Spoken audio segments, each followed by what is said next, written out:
Мектептен мен 5-классында тентек болчумун, 6-7 класстарында. Ошол маалда 2-ге да окучумун да жаман окучумун ошол маалда. Эл караган жүзүң жер караттың да ушинтип ошорчу. Мага таарынган да ошол убакта. Жакшы окуйсуң депчи. Биз мектепте отурганда бир конкурс болуп аткан мектептечи.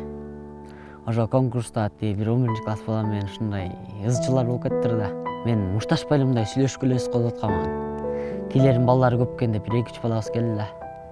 Анан ошондо чоң балдар мынтиң алып чыктың деп мындай ошондо алып чыгып кеткем.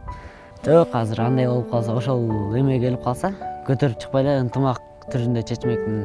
Ата-энемди да кыйнадым. Аябай папам жинденип, мага нерв болуп, мага таарынган ошондо. Өкүнүп атам азыр. Жаштан долбоор мен жашоомду өзгөртө алды.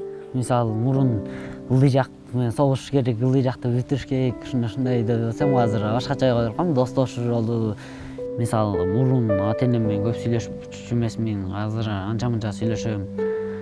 Папам мурун тине мындай деп урушса, мен аны эмете албай эле, көтөрө албай эле, кайра ага кайра айтчумун. Папам азыр мага жакшы сүйлөйт.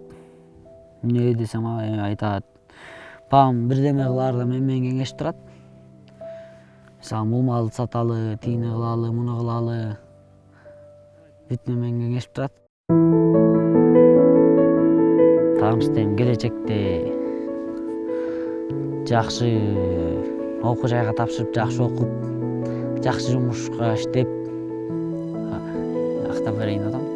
Баба, силер мага кылган жакшылыктарыңар үчүн, мага берген тарбияңар үчүн чоң рахмат айтмакмын. Мама да жана папама да. Жаштан проектист болсо анча мынчалык өзгөрө албайт болчумун деп айтсам да болот.